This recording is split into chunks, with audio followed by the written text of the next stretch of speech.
It's 6:30 in the morning, a ski resort in the Austrian mountains. Everything is peaceful, quiet, blanketed in fresh snow. But then Ken Worf, Princess Diana's elite bodyguard, gets a message that makes his blood run cold. The princess, she's gone. She left her room. No one knows how, no one knows where. And within minutes, he'll discover something that terrifies him. Something that changes everything about how he sees Deanna forever. This is the story of the moment Princess Diana jumped from a balcony and what happened next that will shock you.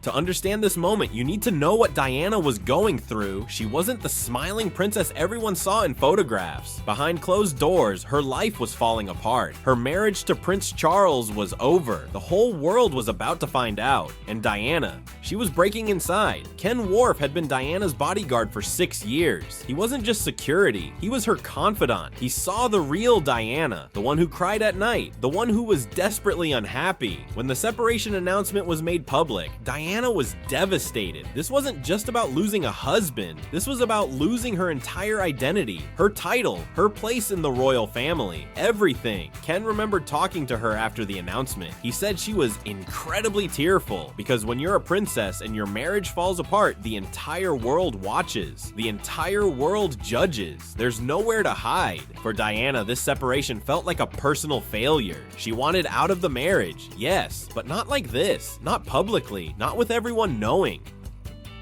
A few weeks after the separation, Ken took Diana to her favorite place to escape everything, a ski resort in Austria. It was supposed to be a getaway, a chance to heal, a chance to be away from the cameras, the judgment, the suffocating pressure of being a royal. They arrived at the hotel. Diana checked into her suite. Everything seemed fine, but early the next morning, around 6:30 a.m., Ken was asleep when his night security officer came to him looking nervous and confused. "Sir, Diana, she's just come back into the hotel." Ken immediately knew something was wrong. "What do you mean she just came in? You were supposed to be watching her room. How did she leave?" The security officer had no answer. He didn't let her out. He didn't see her leave. She was just gone. And now she was back. Ken felt a chill run down his spine. He immediately got up and went to check on her. But first, he needed to understand what happened. He went outside to Diana's balcony. What Ken saw in the snow made his heart stop. There had been a heavy snowfall the night before. Fresh, thick snow covering everything. And when Ken stepped out onto that balcony, he was wading through snow up to his waist. But then he noticed something that made him freeze. In the snow directly below the balcony, there was an impression, a human-shaped indent. And then leading away from that spot, footprints. Clear footprints in the snow moving away from the balcony. Ken's mind immediately understood what had happened. Diana hadn't used the door. She hadn't walked down the stairs. She had jumped from the first floor balcony 20 feet straight down into the snow below. Ken Worf is a former police bodyguard. He's trained to handle crises. But in that moment, the realization hit him like ice water. She could have died, he later said. I mean, making no small point about it, she could have died. 20 feet might not sound high, but in that snow, at that height, with no way to control the landing, anything could have happened. She could have broken her spine, her legs, her neck. She could have died right there in the Austrian snow, and no one would have found her for hours. But she didn't, and now Ken needed to figure out why she had done this at all. Ken went straight to Diana's door and knocked. She opened it, and her entire demeanor shocked him. Diana wasn't distraught. She wasn't crying. She was happy, cheerful, buoyant, as Ken described it. "Oh, hello, Ken. Come in," she said with a smile. Ken was confused. Minutes ago, she had jumped from a balcony. Now she's smiling. "Are you okay?" he asked her. "Yes," she said simply. "I just needed a bit of air."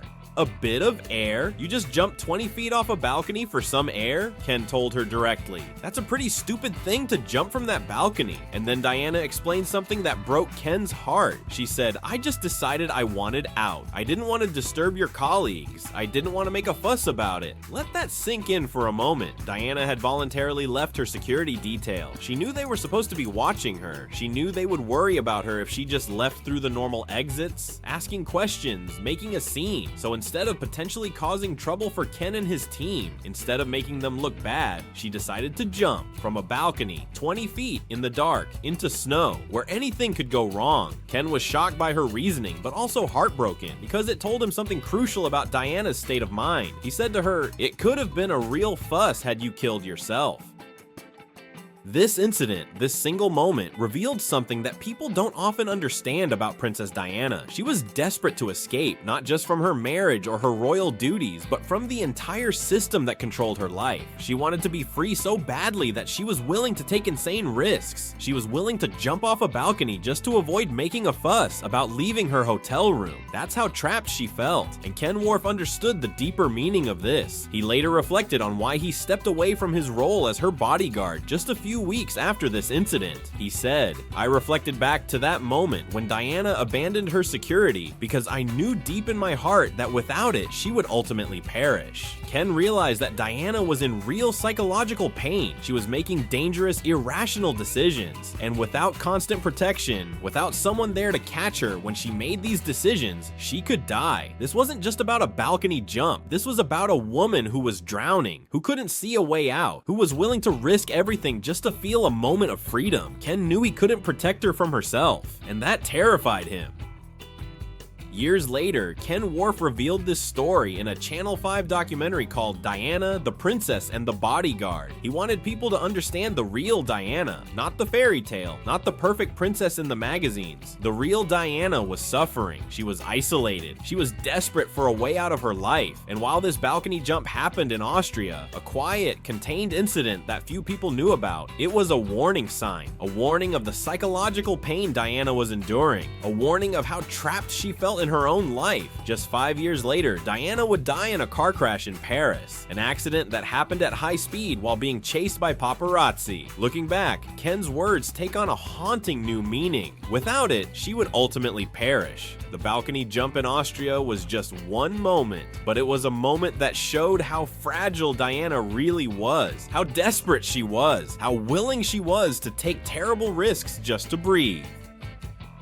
This story isn't just about a dramatic moment, it's about a human being who was suffering in silence. Princess Diana had everything: wealth, fame, title, privilege, but she had nothing that mattered. Freedom, happiness, peace of mind. She was so desperate to escape her life that she jumped off a balcony, and when her bodyguard confronted her, she was apologetic about causing a fuss. That tells you everything you need to know about how broken she felt. Diana's story reminds us that sometimes the people who look the happiest on the outside are struggling the most on the inside. Sometimes the people with the most privilege are the most trapped, and sometimes a moment, just one moment, can reveal the truth about someone's pain in a way that nothing else can.